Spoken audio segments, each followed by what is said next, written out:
to talk about building your real estate business and the lifetime value of a client. But first, I'm your host, Tamara Gady, Director of Collin County Sales for Lawyers Title.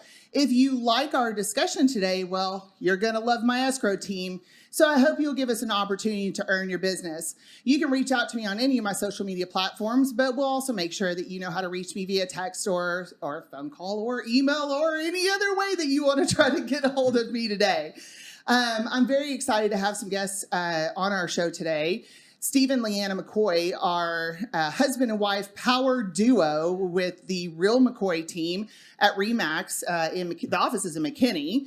Yes. They have been in the business for over 20 years, and they've closed about $25 million in production last year. So they had some really big numbers, and that resulted in their very first Chairman's Club Remax Award. So, and one of the other things that I find really interesting about them is that they have done over 100 transactions with investments and flipping homes themselves. So I've got some synergy with them in that arena because I'm also an investor. And so we have some really good conversations about that, but also traditional real estate. So I'd like to welcome them to the show today. Steven and Lena, thank you so much for joining me today. Thank you for having us. So excited that you're here. Thank you for being great partners of ours, but also our friends. So we really appreciate you guys so much. Thank you for the loyalty to me and my team. Absolutely. Of course. Absolutely. Thank you guys for everything you do as well. So I'm one of those that wants to dive right in. Let's talk about the meat. Okay. But let's start a little bit with your background first. Okay. Cool. So do you guys want to talk about how you got here? Sure. You want to go first? Well, no, you go first. Oh, no, you go first. After you go first. Okay. So basically started in East Texas and Tyler, Texas, where I'm from. And ultimately started with the lawn business way back when, worked for a builder during the build process. Once the home was completed, I would knock on that door and be there to prospect and say, can I take over this account and mow the yard because I've been maintaining it during the whole construction process. Wait, how old were you when you did that? 15 years old. You were an entrepreneur at 15. Yeah. Okay, there's stories like this on Shark Tank, right? Where Mark Hughes in the background clapping because somebody started a great business. That's him. Well, there's more to that story. And basically, Brian Conaway in East Texas was a huge, or still is a huge role model of mine. And ultimately going to the dirt track where I used to go with my family growing up. And Lena always says that was many years ago, but I was a race car driver and ultimately following through with my dreams and hopes of being a true race car driver. I didn't know this I about used to race dirt cars. So, so Brian had a lawn business, and basically I was 15 years old. I had a hardship license, and I had a 70 model C10 truck. So all that means is that it was a huge gas guzzler and that I would ask my mom for cash. I'd be like, can I have some gas money, please? Can I have some gas money? And Leanna knows this like yesterday because I always bring this up. And it's ultimately my mom said, give me died, which meant I'm no longer give me $5. Oh, okay. Give me $5 for gas died. So you need to go figure it out and make money on your own. So Doug Burns introduced me to Brian, started mowing yards. And I say that only because that's how my new home sales career started, is because the builder that I worked for mowing yards ultimately ended up giving me my first opportunity to sell new homes in East Texas. And it wasn't anything special. They put me in a builder trailer in the middle of a field. And I had 4 neighborhoods starting back then at $90,000. And then we had our upper end product. Rosebrook started $350. Oh, how times have changed. That was $350. That was big time.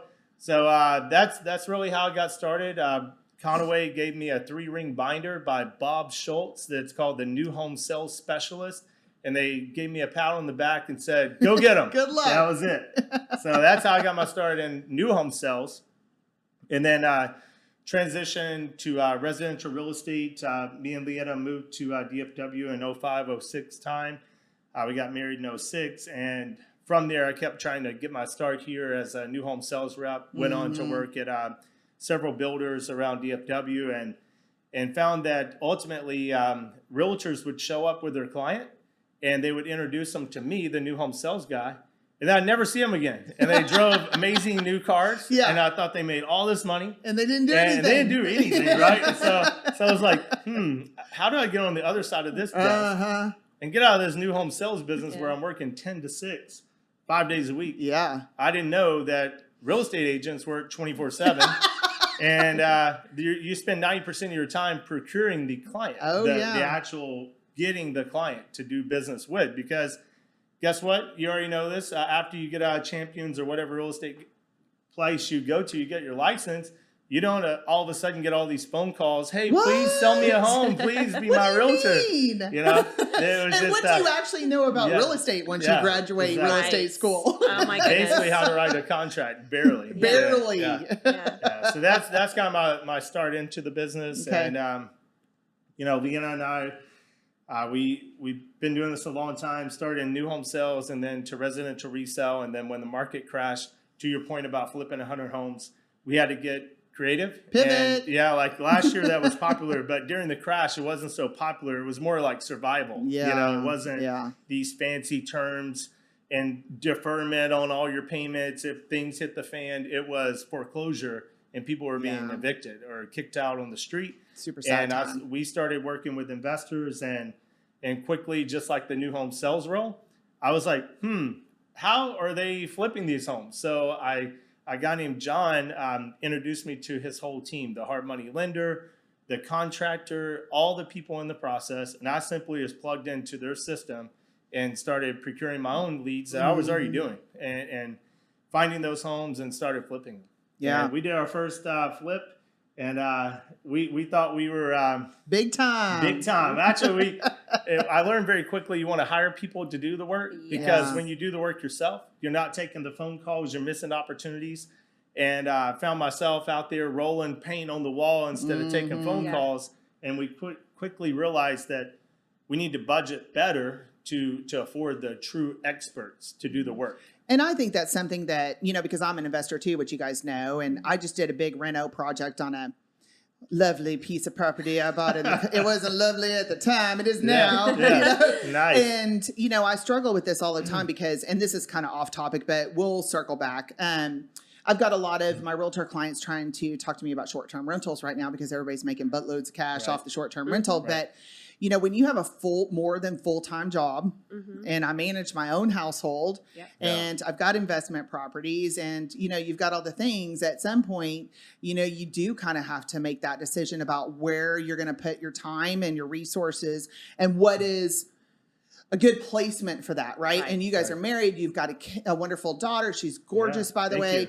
And, you enjoy working your real estate business and traveling and spending time with her. And so I think those are struggles that people in this business, people outside of this business maybe don't understand as much is that it isn't you buy a house, and then you're all of a sudden it's pretty and you turn it around, right? There's a lot that goes into when you buy it to when you list it or rent it or whatever else is you're going to do with it. And it's not an HGTV. And no, it's not. In real life. And that's what I think we got hung up on and watched quite a bit of the shows. And we're like, we got this. We can do it. So we went out and we did try to paint ourselves. We did try to pull the carpet and replace it ourselves. And, get some of these what we thought was a good idea. Let's do it ourselves. Let's make this our baby. Boy, was that exhausting. And we pulled all the sources. My dad came in town that time. I remember he helped us. He hammered some of the walls and did some plumbing and this and that. And even Alexa's demoed some homes with us. Has she really? Yeah, I mean, we have some old video of that. Right. But it all sounds good in theory. But once you actually go through the process and you realize how much time you've invested and efforts and you're like, oh my gosh, now I'm behind on all of my old traditional stuff and my clients and retention and just, all the other things that get backed up. We're like, nope. Well, the reality shows make it look so easy, right? You've got $1 million listing that is making every realtor look like they don't have to do much to sell. And they just walk around in these fabulous clothes and show these fabulous homes all the time. Little does the consumer know you're trudging around sometimes in a $250,000 house that hadn't been touched in 40 years, Right. So it's the HGTV generation and the reality TV generation that's made a lot of this stuff look super sexy and super easy. But the house that I bought in the Colony, my contractors were able to turn it in less than 30 days, full reno. Wow. Nice. No way. Well, first of all, I don't even know how to do that stuff. But so it would have taken, of course, infinitely longer. But, sometimes you kind of have to make that decision about where you're going to put resources and what makes more sense, Sure. And so managing a real estate business, I really feel for you guys, because I feel like in this market, the consumer thinks that you stick a sign in the yard, you've got a contract, you don't have to do anything. Why do you deserve 3%? Exactly. 6%. Come on, 6%. Well, okay, 6%, but 3% to each side, right? And so, I'm a licensed realtor. I'm the most educated realtor that's never practiced, by the way. I have 3 designations and I've never done a transaction, but I would never compete with my clients. But, I think that when I purchase my properties, I always use a realtor. I fully see the value in what you do. And I think that is undervalued by the normal outside of the real estate industry consumer. And so I understand the struggle that you guys are having to go through all the time to justify your commission and justify what you do every day. And so it's not easy, guys. No, it's not easy. No, and 99% of the time, you're going to go up against many, and that's kind of the whole derivative of our conversation today, the lifetime value of a client, and looking back to your database and your what we call a power base, which is your friend circle, your outer friend layers, and those rings as you go further out to the don't know, the people who don't know you are going to hit you on commission. You're going to pay a lot of money to procure that lead, whether it's a mailer, online advertising. We all know the chase rate. You got to chase. And then once you finally get the client, then they want to discount your fees. Right? The online lead is what I'm referring to. But I think there's a lot of people that are asking for discounts these days, not just the online lead. And so you guys are having to battle that kind of stuff. But, I think you guys work a lot with your sphere and work by referral. And I have several clients right now that operate that way and have for years, and that's how they built their business. And everybody's hair was on fire for 2 years, and now the market is extremely tight. And trying to get, something under contract is extremely hard.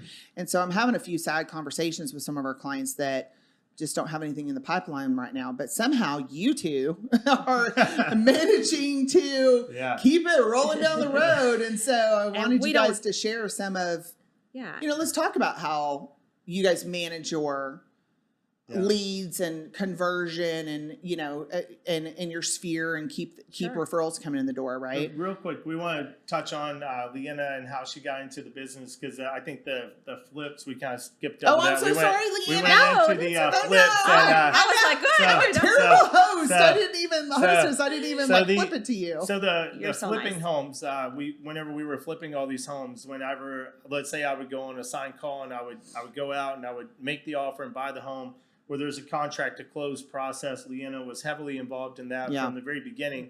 But not only that, after we contracted it, every time you buy a home, obviously you got to set up utilities. That was taking me hours at a time. And no, we weren't partnered with utility concierge back then, but I'll tell you, Gabe's awesome guy. And, but ultimately, but utility concierge and all those third-party vendors, they're looking for clients who are end users, not necessarily a flipper who's going to be turning it on, turn it off in 3 months, right? So with that being said, Lena jumped in, all in, helping get all the utilities set up and turned off on all those homes. And then as I got busier and busier, she got her license to start doing open houses, and so that we could. Well, let me just. I'll time out. Let me just start by saying that I had no interest whatsoever getting the license. I love the process. I've been a part of it for many, many years, and I loved what he was doing, but I was kind of behind the scene, you know, and doing all the administrative stuff. And once in a while I would be on the phone with the clients, and obviously we knew the families and the relationships that we've established. They knew us, that we worked together, but I didn't think that I was going to actually go out and be a salesperson per se. And then at some point we just realized that we needed the manpower. We needed the extra hand in having to help us with the buyer clients and open houses and showing homes here and there, because we were so caught up into our investment portfolio that, you know, our traditional business started to slag. Yeah. So at that point, we discussed hiring people and adding to the team. And I said, well, wait a minute, if I'm going to do all the hiring process and training, why don't I go out and get my license? Do it yourself. Yeah. And start that way. And then we can add layers to that. And that's exactly what I did. That same day I went online and I registered and I ordered the books. And within 2 months I was a licensed realtor, and I was like, many of the realtors, I was like, wow, I'm here now. So what do I do? Now what? And sure enough, it didn't work out as a fantasy as I thought that it would, and didn't kick off as quickly as I wanted it to. But I am so glad I stuck around. And there were times that I didn't think that it was going to be my jam, and maybe I should just go back to doing what I was doing, you know, behind the curtain and doing all the administrative stuff instead of getting out in front of the people and being in the field and generating the leads and working with clients directly. But I think God had a bigger plan for me. So I'm glad I stuck it out. And, you know, we supported each other throughout this time. And sure enough, one by one and many by many now, we have generated our pipeline. And here we are now. And we don't take that lightly at all. All of our clients, all of our leads, the families that are on their 6th, 7th, 8th home with us, we don't take that lightly. That's a big deal. That's a huge, and I also think, you know, kind of deal. what makes you two such the dynamic duo is you're very much the yin to each other's yang, right? And so, you know, your personalities between the two of you, you know, speak to a very wide a variety of people. You know, you have this softness about you, Leanna, and a sweetness about you. I know you still are very business savvy, but you know, you just have this warmth about you. And Steven, you come in with super big knowledge and definitely the confident, you know, the powered part of the team. And so I think between the two of you, it makes a really big dynamic duo. And I think that also, that and the care that you have with your clients, I really resonate with, because I feel like I try as hard as I can every day to make sure our clients feel the way you want your clients to feel. And so that's why I wanted you guys to come on the show today, because I knew that that's how, you know, we have synergy in how we build our businesses in that way. And so let's talk about, what does a customer mean to you? You know, that's kind of an interesting question, right? Right. I mean, it means ATM. I'm just kidding. Honestly, that's an honest. There is, of course, we're here because we need to be able to feed our families and pay our bills and that sort of thing. So, but if you've had someone come and use you in a transaction 7 or 8 times, there's definitely something to how you care for your clients, right? Right. So ultimately, I'll take it from here and just say that, you know, we have a philosophy, and that's love the one you're with. And we feel that that philosophy is not only true within our relationship, but it's also the person in front of you is offering you that opportunity to work with them. And for that, we see it through contract to close, and then go beyond that and continue on following up and being in front of them and being a resource, whether it's you know, for a maintenance call or stuff that doesn't even pertain to real estate. It could be, you know, well, I guess property taxes do pertain, but that's not our arena, right? But we'll step back and help them and get their homestead exemption, help them fight down their taxes.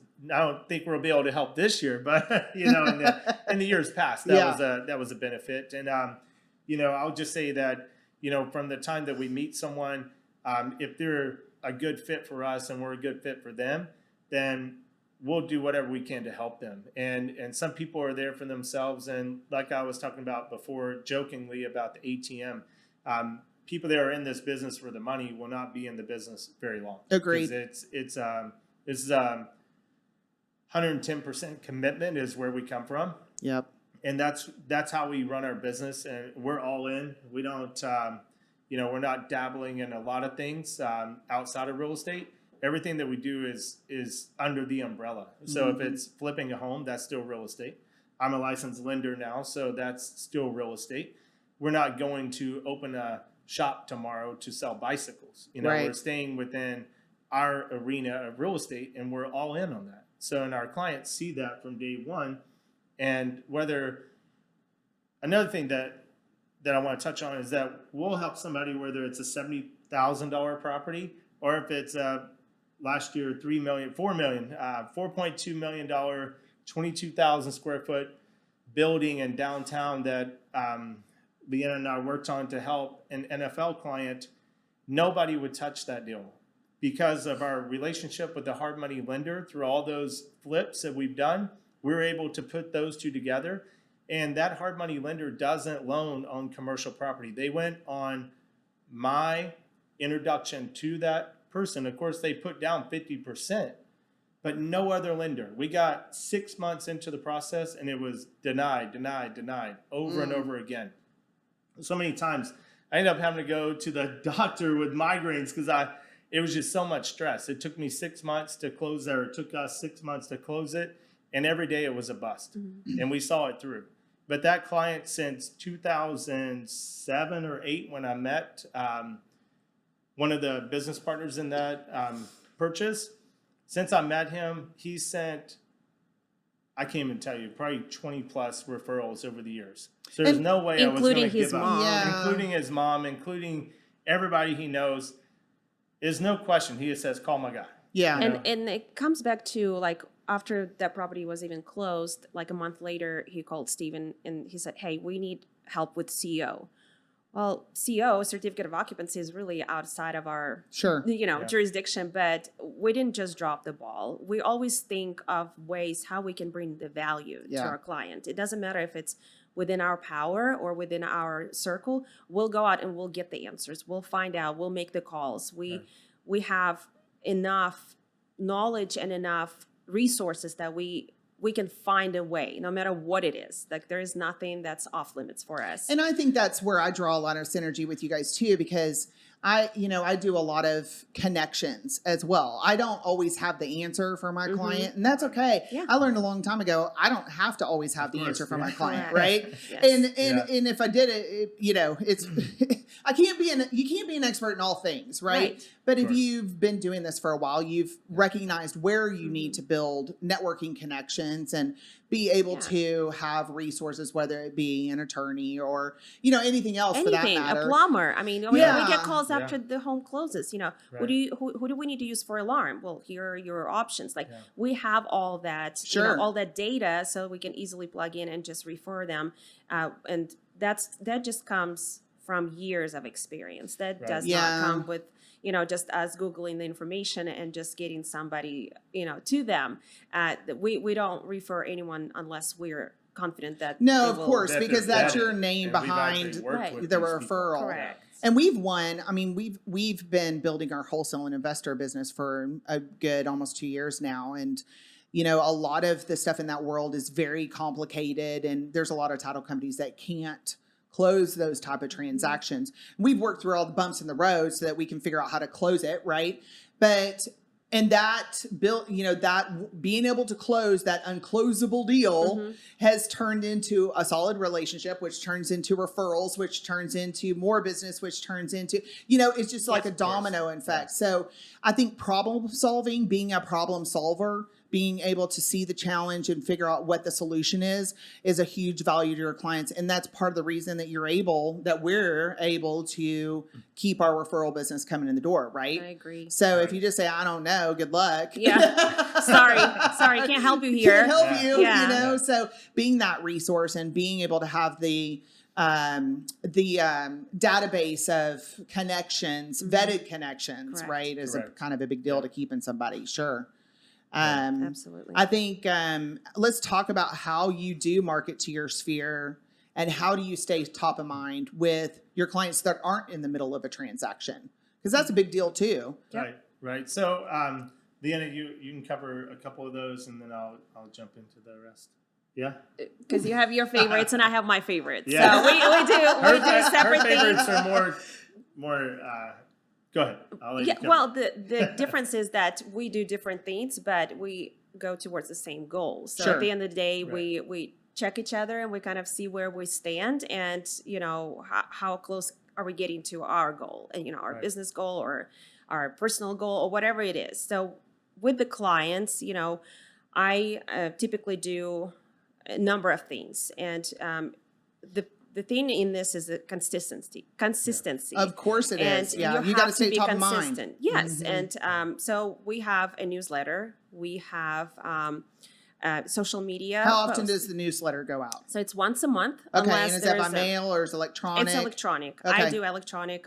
We do annual mailers, usually like a Christmas or Thanksgiving cards. We do customer appreciation events where we invite all of our database.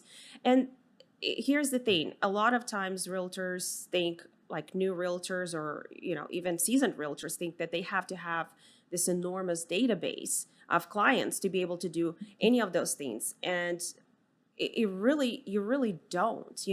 This is where all your clients are. Right. It could be 20 people, it could be 100 people, it could be 150. It doesn't matter. So you have to just hyper focus on people that you've built connection or had connection before, and people who know, like, and trust you, and you can build it from there. And it's very easy. If they're in your phone, that means you've made a connection with them.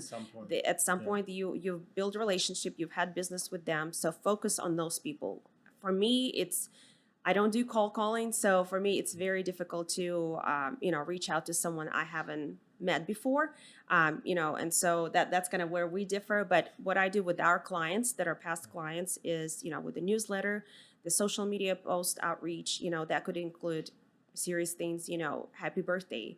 And I try to do different things where it could be a post on their Facebook, it could be a text message, so it's a little bit more personal, messenger invites, or sharing data information about events, maybe happy anniversary, or just all different angles. All those touches throughout the year. So let's kind of break this apart a little bit, okay? Because we're talking pretty broad right now. Sure. So what you've mentioned are regular touches to your database throughout the year, social media posts, happy birthday, happy anniversary, client events, newsletter, regular email, informational emails, maybe how to fight your taxes or what, CMA or whatever it is.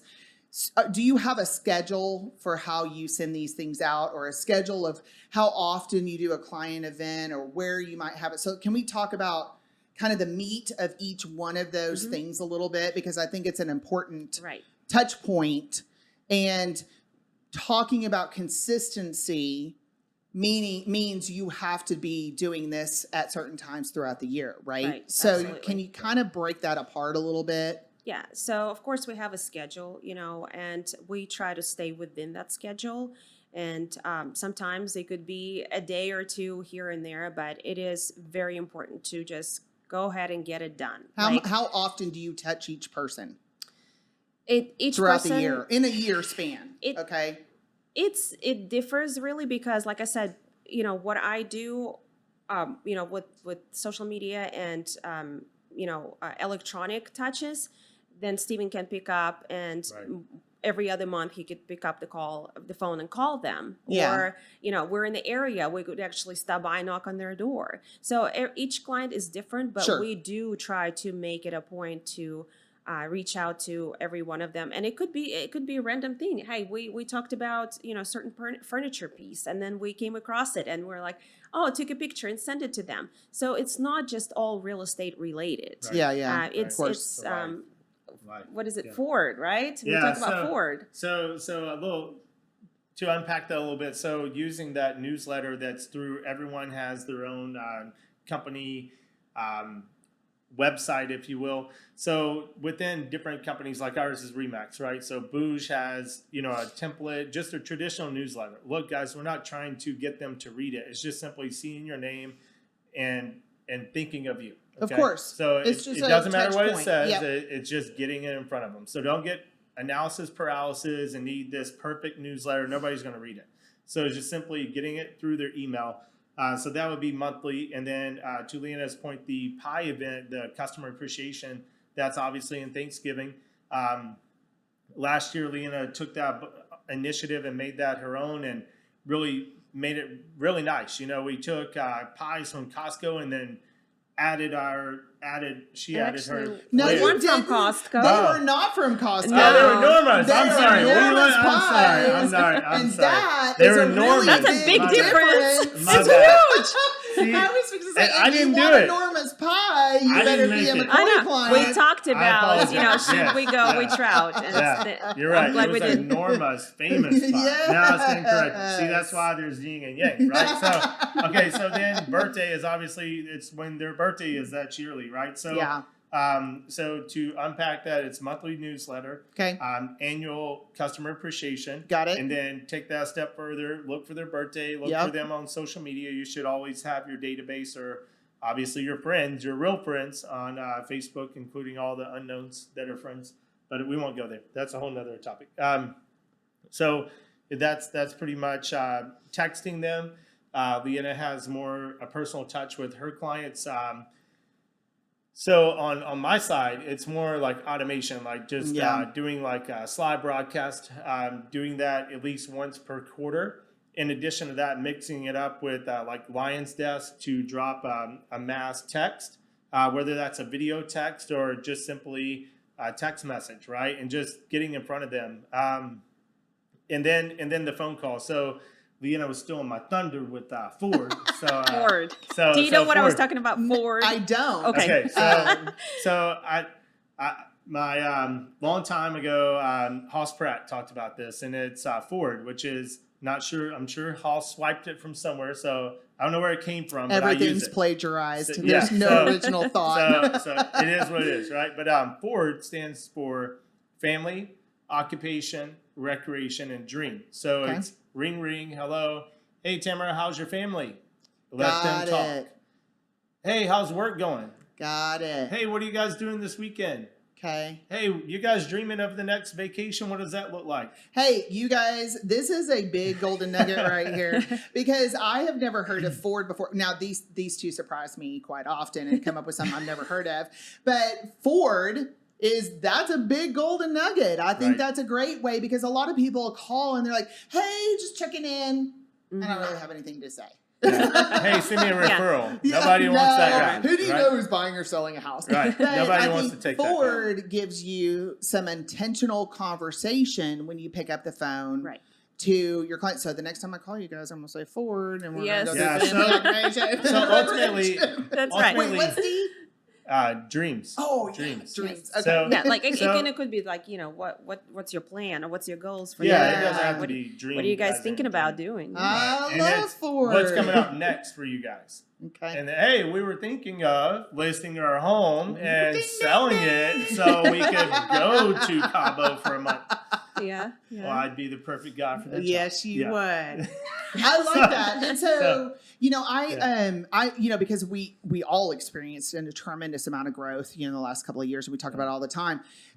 One of the things, and I have flaws in my business, just like everybody has flaws in their business. And I recognized an issue with trying to retain clients because we were so busy, and we don't ever want anyone to not feel loved or touched on or that we're concerned about them. And so one of the big initiatives that I implemented for this year was a client retention program. And I sat down and I wrote it out, and it's, this is how many times we're going to touch on the client a year. This is what we're going to have, do for our clients this year. And it's a very intentional plan that's also been followed up by, of course, task reminders in our CRM. But, we partner together, me and my escrow team, to make sure that we're staying in front of our clients because we don't want anyone to fall through the cracks. So having that calendar year of intentional touches to your clients, implement Ford, is a huge, it is how you retain a client, right? Right. And so, I think it's okay to categorize people by, are they a referral source? How many deals have they done with you? Things like that. And so, because you've got to be careful as you grow your database, that you have enough time to touch everybody. So I have a lot of touch synergy. on that real quick. Yeah. Sorry to interrupt. I was going to say that Leanna touched on, it doesn't matter the size of the database. So we actually have a top 100. Of course, we've sold 700 plus homes in 20 years that we've been doing this. But ultimately, having a top 100 that I know that they would take my phone call if I called right now, they would take the call versus getting so bogged down in trying to contact 700 people, I would never even start calling that list. I'd just have like all analysis paralysis. Yeah, exactly. Yeah. And so I'm not using a dialer. I'm using my phone. I'm not calling them from 866 number. I'm using my cell phone. It's me to them. I call. They don't answer. I just shoot a quick text. Hey, Tamara, I was just reaching out to see how things are going. That's it. But I think the top 100 is key because you can't be all things to all people, right? And so, and this is a business. So, exactly. We have our top client list as well. And, that results in different things for different levels of clients. And that's okay. Right. I mean, and that is okay. All those people on the newsletter. I'm talking about that. Oh, yeah. The automated stuff, no big deal, right? All of our clients Sure. get all of our class notices and, the marketing pieces that I send out that they can use in their business. And so there is a lot of, there has to be automation and that has to be okay. Okay. But being top of mind with those individuals that really make sure to partner with you and take care of you, they're going to get the big blessings, right? Of course. And the big benefits. And to your point, also, I did want to bring up the fact that, the whole conversation is lifetime value of a client.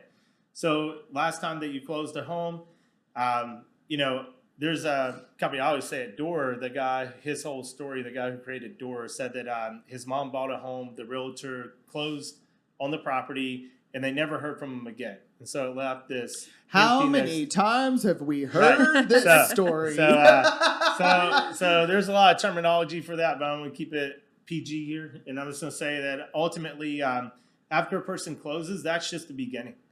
That's not the end. It is. We're not asking for referrals at closing. We're basically being there for them through the ups and downs of the next events. We already know what they're about to experience, moving. They're about to move. They're about to be stressed out. We give people gift cards for like pizza because we know you're going to be on the move. Things are packed up. It's easy to get a pizza delivered while you're moving. It just makes things simple. Or moving, whatever it is that the client is like, whatever area that we can see that they're most stressed about, we come, it's within the intention for us to make sure that they have the absolute smoothest and best and memorable transaction with us so that they can look back and say they really helped us through this. Like, to me, those words and, that thank you to, that appreciation means way more than a commission check. And that's something that we come from. And I think that makes it a huge difference from where we stand with our clients. But I think it's okay to say that it's going to turn into a commission check because of the heart and the feeling that you guys put into it, right? And so, just kind of thinking through, there was an interesting thing that you said that I wanted to touch on.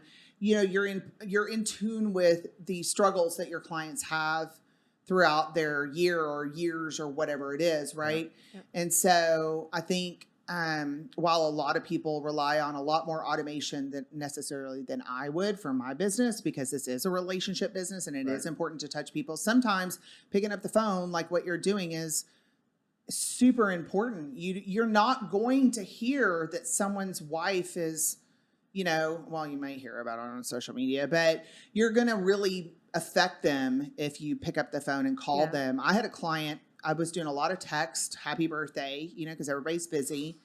But I happened to pick up the phone and call this particular client and call them and wish them a happy birthday. And they're like, you're the only person that's picked up the phone today. Wow. What? That's crazy. And called me for my birthday. You're the only person that has called me for my birthday so far. Wow. And I'm like, wow.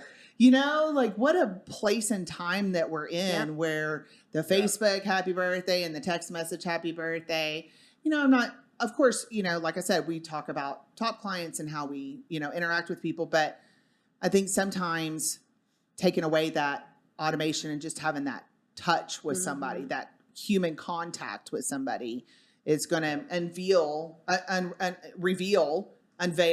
I combined those two words just now, what some of those pain points are that people are going through in their lives. And that's going to keep you connected with somebody, 100%.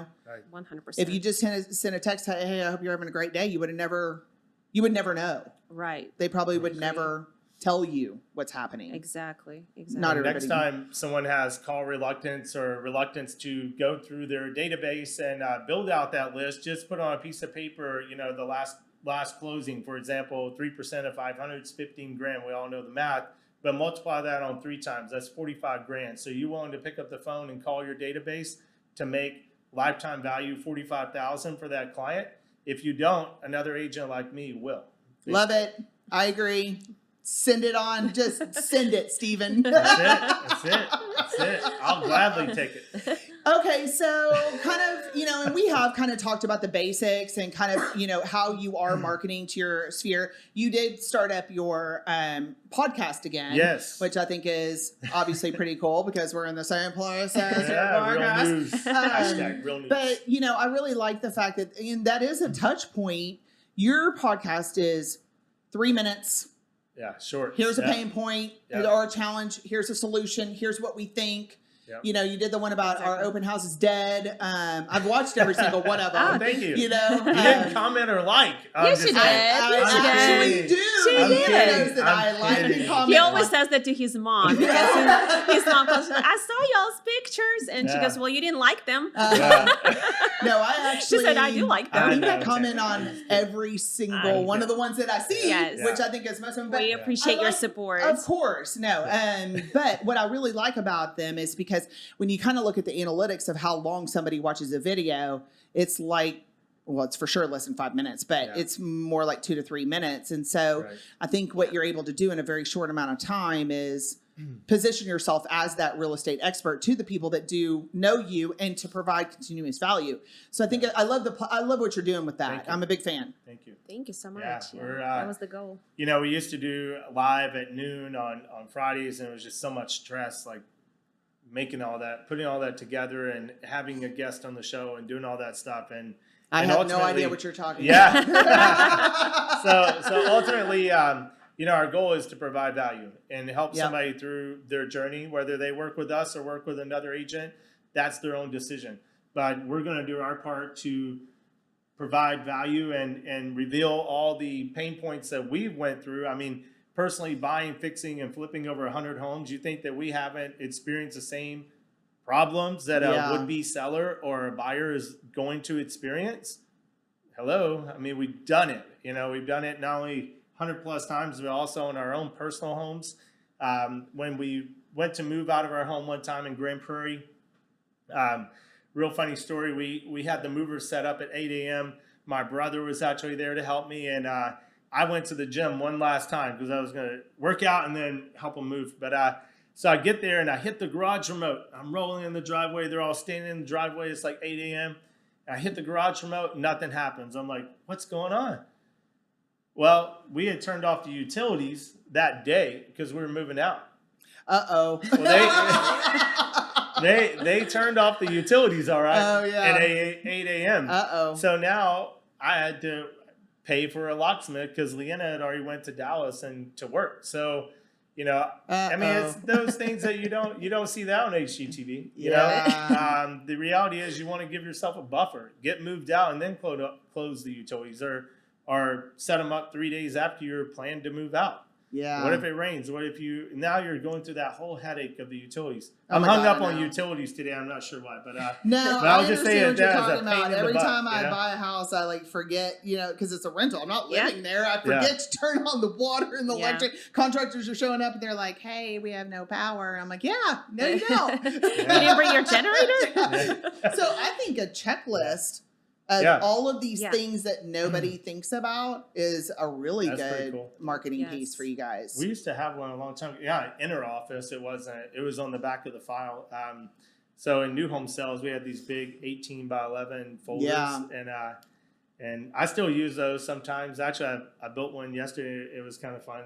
Just going back to the old school, because I'm so way back, in 05, 06, 07, all those days. We would have paper contracts and fill them out on the tailgate of the truck and take them to the office, and they had to be time stamped. There was a place where you turned in contracts. They had to be stamped within 3 days of being executed, right? So it was just back in the day, and we'd have to build those folders. And inside the folders that we would do for our flips, which they would start out just, 12 pages or 8 pages. Back then it was an 8-page contract. So 8 pages. By the time it was done with the receipts and everything, it's like 4 inches. Yeah, of course. But on the inside of that was a checklist of utilities. Okay. And so we did have that checklist back then. Maybe it's time we roll one of those out, get the old Word document working again. Yeah, and I kind of you and I have had of course I'm asking a bunch of questions I already know the answer to because we work together, but our audience doesn't know the answer to the question. But we've had some conversations about neighborhood farming, which is kind of I'm shifting a little bit, but I'm not really. And so one of the things, I know you guys have been working in light farms, trying to do a lot of farming in light farms. And I live just north of you guys in Glen Crossing. Yeah. And there really hasn't been, we've seen the turnover. Even though I'm in new construction, people are still sticking that sign in the yard. And I'm like, well, wait a minute. I work for a title company and I'm not closing any of these deals and I live in this neighborhood. And so we kind of had that conversation about how to kind of come up with a really effective farming program for our backyards, because I feel like, and this is the dumbest thing ever, and I'm about to expose myself, but I've worked in real estate for 13 years and I've never marketed to my backyard. I've literally driven 45 minutes across the Metroplex to go somewhere else to market. But, so this is kind of the first time that I've really kind of come in and said, okay, well, what do we need to be doing in Salina as Salina grows? And so we're working on a neighborhood referral guide that's kind of along those lines, where there's common threads of, services that people use in the neighborhood. Right. And every time somebody moves in, they post on the Facebook page in our group, can someone recommend a lawn treatment service? Can someone recommend a cleaning person? Can someone recommend a final walkthrough his backyard? Daily. Same list. Daily. Same list. Same thing all the time. We're putting together a referral guide. Simply because I'm tired of seeing those things. Exactly. We know exactly what you're talking about. That's funny. But what do do you want to share? Once I put that together, I think I want to share the template with you guys because I think it would be something to help position you guys as a better expert in light farms and some of those marketing pieces. Right. We're working with the HOA reps in the neighborhood to kind of position, some more exposure for during events and stuff like that. Right. And so you guys are doing stuff in light farms, I know, because I help you do it. Yes, you do. Yeah. But the Nook is a great location for... Yeah, the Nook is an awesome place, restaurant. So as far as how your question is how you geofarming back to your neighborhood. How are you guys doing that right now? Ultimately, there's air, land, and sea, right? Military. Unfortunately, the can't wait to see where this goes. I mean, you're seeing it in Ukraine, unfortunately, right now in real life, in real time. But I'll cry if we keep talking about that. As far as real estate goes, where would air be? Right, that would be you have air, land, and sea. That's how the military is going to take over something, right? Mm-hmm. So we feel through being your number one problem that any business has is obscurity. Nobody knows who you are, right? So if you want to combat obscurity and be known, then you want to put your name in as many places as possible. Okay, so take that a step deeper. So you want to hit them with mail, you want to hit them with email, you want to hit them with mass text and a slide dial. So kind of a hybrid between that the database. We're not going to hit our database with the same stuff we're going after new business. So, sure. And we're not 100%. It won't work the same, right? And we're not 100% referral business to where we're only working with past clients. No, that's part of our business. That's only part of it. And then we're going to go after buyers. We're going to go after listings, obviously. And I do want to back up real quick on database because this audience is a lot of real estate agents and lenders, right? So with this being our peeps, right? So if we would all do our job and go back to our database and ask those people what's their plan for the next 5 years for their home, they looking to refinance, they looking to sell their home. Obviously, I'm a licensed lender, but you have your own preferred lender. How cool would that be if you called them with an opportunity and say, look, Bob's trying to cash out refi, give them a call. Here's their information. Do a little hybrid between your databases and see where that lender can leverage some of their contacts to you for people that need to sell their home. Now, I'm not talking referral agreements, none of that. I'm saying just, hey, law of reciprocation. You give to them, naturally they want to give back to you. So if everybody in our sphere of real estate community would go back to your database, there's 5 to 10 listings just sitting there waiting for you right now. If you would do your part, we do our part, everybody does our part. Voila, Tamara's got more inventory coming into Lawyer's Title. Little LT. We're going to spill the tea over here. So if you want to keep it real, you want everybody to do their job, and we would create our own inventory and stop going to Open Door, all these iBuyer stuff that nobody likes to deal with. It's kind of like a short sale back in the 07, 08 days, and I don't even want to go into that. That'll make me more. You're getting fired? Yeah. so I'll just say that ultimately there's business right there. So instead of going after the unknown, go after the known people in your own backyard that already know, like, and trust you. And then that's an extension of that's part of your sphere. Yeah. You know? So neighborhood prospecting. I'm a fan of Every Door Direct versus doing a few mailers to 100 most likely. Look, no algorithm, no AI can tell you who's really going to sell. So stop being lazy and just do the work. Send out the mass mailer to all of them. Hey, let your competition know. It doesn't matter. They're not going to work with you, obviously, but it puts your competition on the defense. And so you want to always come from a position of offense and be the one passing the ball, not the one trying to protect it and all scared and like, oh, I don't want them to know. Just go all in. And commit. So send them a text, send them an email, send them the Every Door Direct mail. And over time, farming is a long game. Your database will pay you tomorrow. No, but farming for sure. is a long game. And it is. And you guys have done some neighborhood. I'll cool off on that. No, you guys. Oh, yeah. He gets fired up. Yeah. Yes. Well, the other day there was 3 listings in McKinney. All of them were owned by OfferPad. And that was $500,000 to $750,000. I was looking for this client. I called our broker and I'm like, why don't we do a database class and let's all do our part? And basically the class didn't happen. He's doing his own thing. Chris, awesome guy. He's got his own stuff. He's running a brokerage. Yeah. We're over here doing our thing in our neighborhood, right? Yeah. So we'll keep our lane, and iBuyers is a whole different podcast. Well, I'm just saying that. I'm just saying that between 500 to 750, you think out of what? How many realtors are in Collin County? What are they, like 30? 100,000? Yeah, 60s. There's like 65 in the 65,000 realtors, and we got something like 3 homes active. Yeah, really, it's a lot. That's your database. Well, 3 out of 65,000 people, and at least 100 people on every agent. So 65,000 times 100 people on your database. What is that, like 65 million or something like that? Big. So that's 65 million leads. I'm not doing the math right now. 65 million leads, and you're telling me all we can get is 3 listings? Come on. Yeah. Okay. Well, he takes it personally. I know. He's really fired up right now. I hesitate to say anything.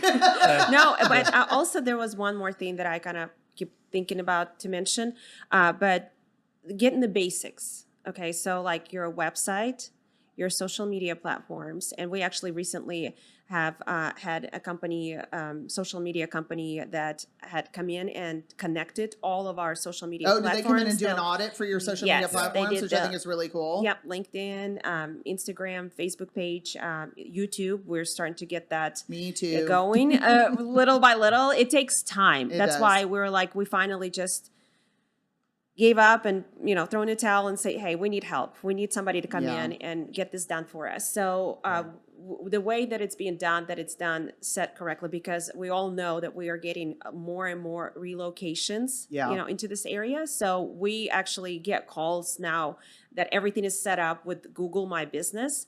We get calls, we think, out of the blue, that people are from California, all different places in the States are calling us.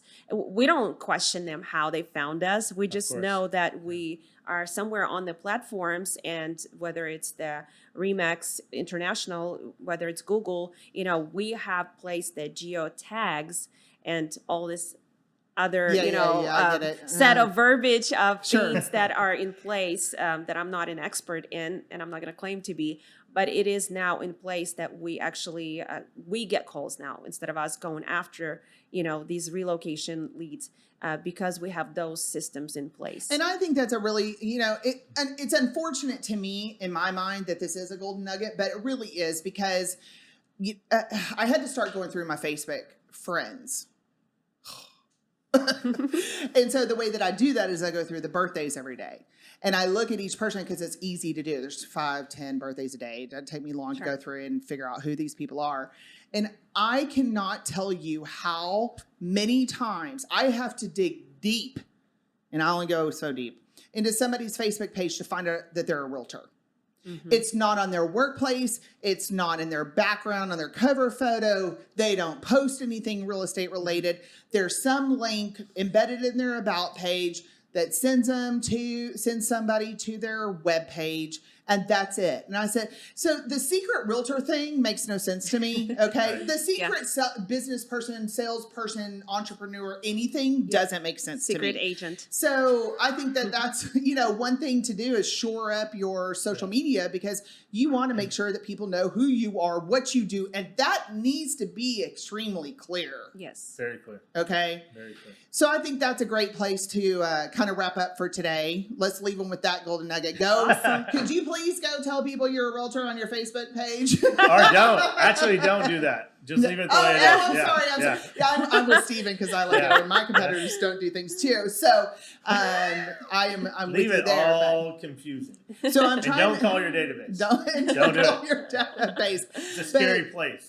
Thank you again, you guys, for joining me on the show today. It's been a pleasure to not only just see you guys, but have you participate in the conversation today. Thank you for joining us for another episode of Spilling the LT. Again, I'm your host, Tamara Gady. And again, if you love my content, you're going to love my escrow team. So I hope you'll give us an opportunity to earn your business. You can reach out to me on any of my social media platforms. Make sure you go in, like, subscribe, comment, share, post, and let's do a video today, people. Make it a great day.